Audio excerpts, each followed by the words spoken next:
दिन से सकलाए हो ना, ये छत्तीसगढ़िया एकदल देख के मोर दिल गदगद हो गया।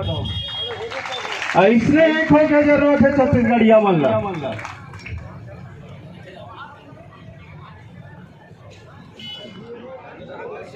और ये परदेसिया मन छत्तीसगढ़िया मन ला हल्का में ले ले। चलो अंदर बैठो।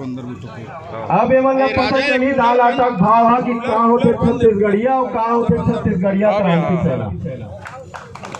और आप पर तनिक भी चिंता मत करो, ये गांव जमीन है ना, गांव वाला मन के नाम में वापस चढ़ी, ये छत्तीसगढ़िया क्रांति सेना का वादा है आप पर।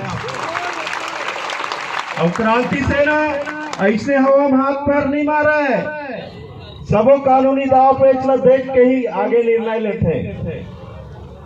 जेन जेन किसान मन के नाव चढ़े हो तो वगैरह काट के ओला 4 जन 6 जन के नाम में चढ़ा के रजिस्ट्री करत हो भी फर्जी तरीका से।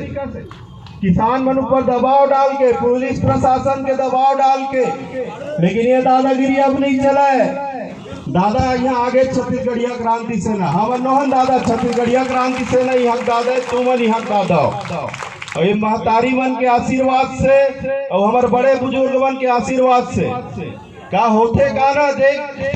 आप महतारी मन देखे हो खरहारा बाहरी और छिदिर बिदिर रही थे ना तो कचरा हो जाते खुदे, लेकिन जब वो एक सूत्र में बंधा जाते ना तो बाहर के कचरा बाहर फेंक देते। वैसे छत्तीसगढ़ ले परदेसिया मतलब बाहर के बाहर फेंकना, ताकि ये मन यहाँ गुंडागर्दी मत मचा सके, हमारे छत्तीसगढ़िया भाई बहनी मन मत दबा सके। सब होई।